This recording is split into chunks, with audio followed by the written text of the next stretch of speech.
Vamos a leer en 1 de Juan capítulo 1, su versículo 7. Nos vamos a enfocar en la segunda parte de este versículo. Y esto es un versículo especial para mí, porque este fue el versículo que Dios usó para comunicarme a mí que Cristo había muerto en la cruz por mis pecados y que su sangre me limpia a mí de todos mis pecados. Entonces, este es el versículo que Dios usó para salvarme, para comunicarme su perdón.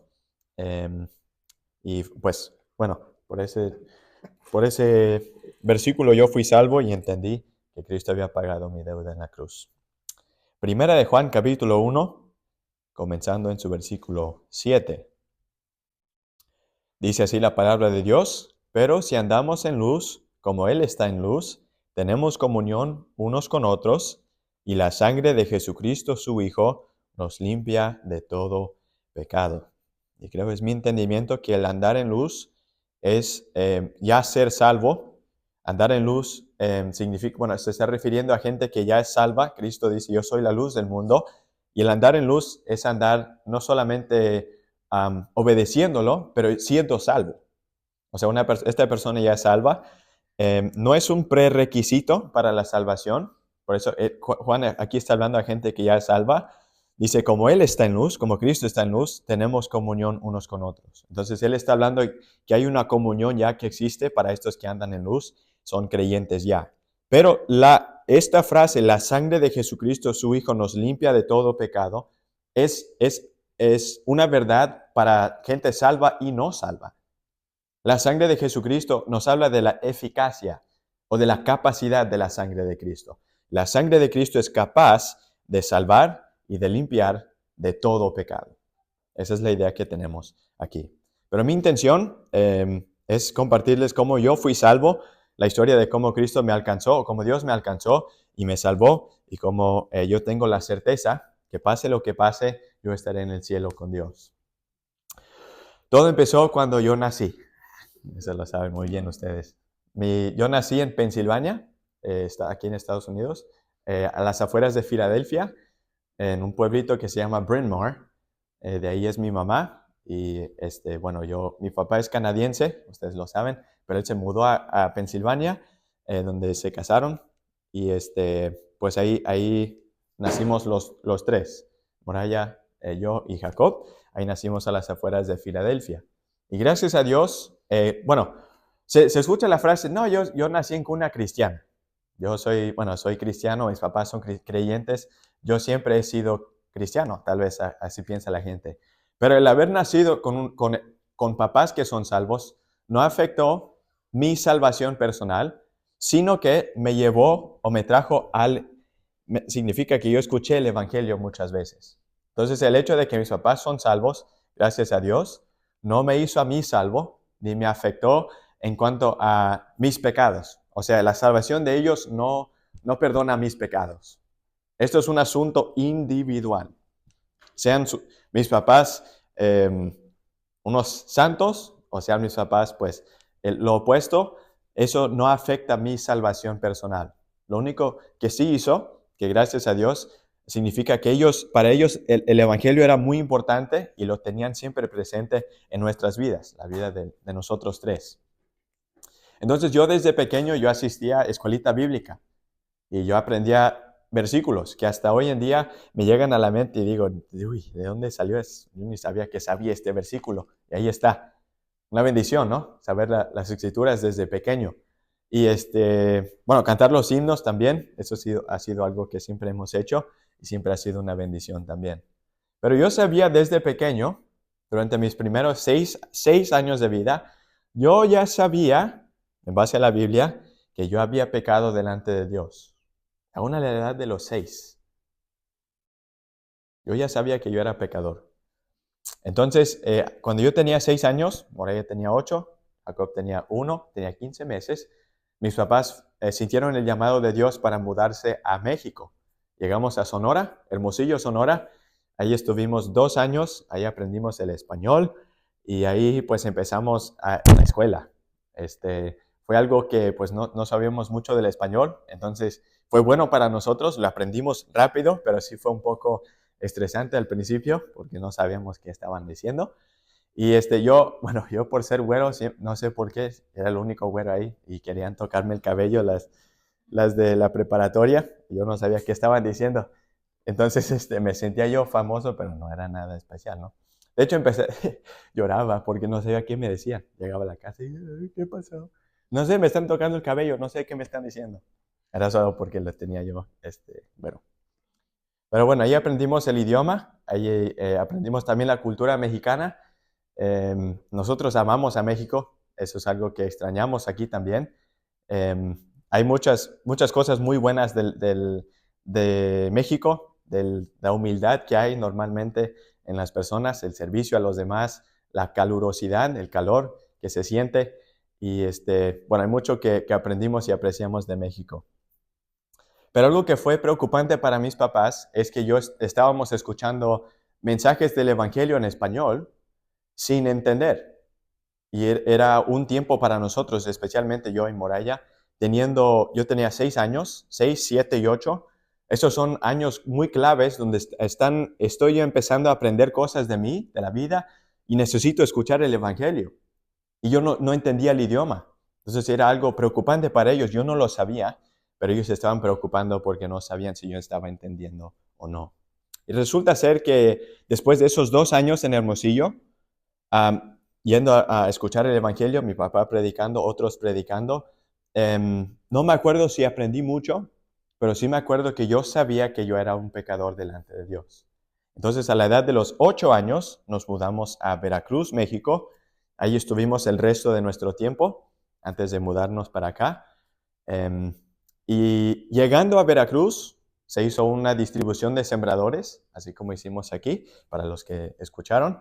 Una distribución de textos. No me acuerdo cuántos repartimos. ¿Te acuerdas? 150,000. ¡Wow! Se me había olvidado. 150,000 de estos textos. Juan 3:16, creo. Los repartimos gratuitamente a 150,000 casas. Y hubo una serie de predicaciones todas las noches durante semanas. Y en esa serie de predicaciones yo ya entendía el español y ahora estábamos noche tras noche, cada noche escuchando el Evangelio, así como estamos nosotros. Cristo murió por nuestros pecados. Todos hemos pecado delante de Dios. La sangre de Jesucristo, su Hijo, nos limpia de todo pecado. Escuchando el Evangelio, agarrando cositas aquí y allá. Y yo sabía que yo era un pecador y yo sabía que no iba yo al cielo. Moraya ya era salva en esta instancia. Mis papás ya eran salvos. Jacob no era salvo aún. Yo no era salvo. Y yo no sabía cómo. Yo quería saber cómo llegar al cielo, pero yo sabía, si Cristo regresaba, el rapto iba a suceder, los creyentes se iban a ir, mis papás y Moraya, yo me iba a quedar solo con Jacob. No sé cocinar ni nada. Eso no era lo más preocupante. Nos íbamos a quedar atrás. Y entonces yo le preguntaba a mi mamá, esto era algo que yo llevaba tiempo haciendo, le preguntaba, mamá, ¿cómo puedo ser salvo? Ahorita al acostarme, platícame, ¿cómo puedo ser salvo? Y me platicaba, mira, es que pues todos hemos pecado, pero por eso vino Cristo, Él murió en la cruz por nuestros pecados, Él es el sustituto para nuestro perdón, Él es el justo que murió por los injustos. Y yo lo escuchaba y con el puro sonido de su voz yo me dormía. No era salvo, pero me dormía porque me sentía yo en una cierta paz, sabiendo que ella tenía la respuesta. Llegó un día que llegamos a una predicación, era mi papá y el hermano Harris Rodríguez. Creo que no ha visitado, ¿verdad? No lo conocemos aquí. Pero él predicó y él predicó acerca del rapto de los creyentes, que los creyentes cuando Cristo venga en cualquier momento, aún hoy, los creyentes van a desaparecer y los que no son salvos se quedan. Y me entró una preocupación. Yo sabía, yo soy pecador. Yo sé que yo no soy salvo. Yo no me dirijo al cielo ahora. Yo no soy salvo. Entonces, en camino a casa estaba bien callado yo y no dije nada. Hasta llegar, bueno, que yo me acuerde, hasta llegar a la casa. Le pregunté a mi mamá otra vez, mamá, otra vez, explícame cómo puedo ser salvo. Yo tengo que resolver este asunto, yo no soy salvo y necesito saber cómo puedo ser salvo. Y mi mamá me dijo este versículo Me dijo, David, la sangre de Jesucristo, su Hijo, nos limpia de todo pecado. Y me dijo, ya está hecho. En ese momento, yo pasé de muerte a vida. La sangre de Jesucristo, su Hijo, nos limpia de todo pecado. Eso significa que la sangre de Jesucristo, su Hijo, el Hijo de Dios, me limpia a mí de todo pecado. Y eso es algo que sucedió una vez en mi vida. Pasé de muerte a vida y ahora estoy descansando en los brazos de Cristo. Mi perdón depende de Él, del valor de su sangre. Si el valor de la sangre de Cristo disminuye, eso afectaría mi salvación. Pero Cristo no cambia. Jesucristo es el mismo ayer, hoy y por los siglos. Hebreos capítulo 13, si no me equivoco. El valor de la sangre de Cristo no cambia. No es como el mercado, debe decir stock market. No es como nuestra economía, que un día sube el dólar, baja el dólar, sube el peso. Así no es la sangre de Cristo. Su valor es eternamente incambiable y es eternamente satisfactorio para Dios. Y significa que cuando Cristo murió en la cruz, al derramar su sangre, ese fue un evento que sucedió una sola vez, pero tiene efectos aún hoy en día. Tiene efectos desde la cruz hacia atrás, desde la cruz hacia hoy en día, en el futuro también. Cristo derramó su sangre en expiación por nuestros pecados. Él derramó su sangre para nuestro perdón. Y si usted me pregunta, ¿cómo sabes tú que no vas a estar en un infierno o en el lago de fuego? ¿Cómo sabes? Yo lo sé porque la sangre de Jesucristo, su Hijo, me limpia de todo pecado. Note también que no dice pecados pasados solamente, o pecados futuros solamente. Dice todo pecado. No hay un pecado que podamos traer a Dios o que podamos cometer cuando aún tenemos vida. No hay pecado que podamos cometer que Dios no pueda perdonar.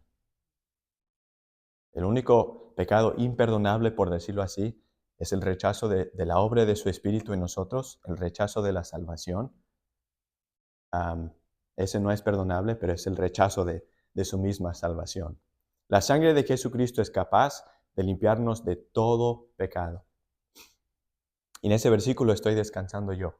Y ese día, yo tenía 8 años de edad, el 25, ya casi es, 25 de enero del 2009, yo entendí que Cristo murió por mí y desde ese entonces soy salvo. No significa que yo no he pecado, no significa que yo sea perfecto, significa que Él es perfecto y su sangre no cambia, no pierde valor y es suficiente para mi perdón. Y si usted no está seguro si es salvo o salva, o no sabe si usted se dirige al cielo o no, si sus pecados no son perdonados, hacia aquí nos dirigimos. Eso es lo que nos dice la Biblia. Pero si sus pecados son perdonados, usted se dirige al cielo. No sé si se dan cuenta, pero aquí este hombre tiene su mochila. Todos en este camino tienen una mochila. Y en este camino, no sé si lo ven, en este camino no tienen mochilas. En este camino, ahí está la mochilita. Y aquí no tienen su mochilita. La diferencia entre estos dos caminos es que esta mochila que tienen estos individuos es la carga de sus pecados. Yo a la edad de 8 años, 1, 2, 3, 4, 5, 6, 7, 8, me encontraba en este camino. Yo, por mis pecados, condenado a una muerte eterna. En ese día, el 25 de enero del 2009, entré por la puerta. Y ahora, no soy perfecto, pero no tengo mochila, porque todos mis pecados los llevó Cristo en la cruz. Ese es el Evangelio. Nosotros podemos acabar aquí con nuestra mochila, diciendo yo voy a buscar el perdón por mi propia cuenta, yo voy a buscar cómo pagarlo, y acabamos aquí. O podemos descansar en la sangre de Cristo, que Él me limpia de todo pecado, y dejarle, por decirlo de esta manera, dejarle tomar mi mochila y dejarle pagar mi deuda. Eso es en lo que yo estoy descansando. Y nuestra oración es que usted también descanse en la obra completa de Cristo en la cruz y del valor de su sangre. Porque dice la Biblia, la sangre de Jesucristo, su Hijo, nos limpia de todo pecado. Que Dios bendiga su palabra.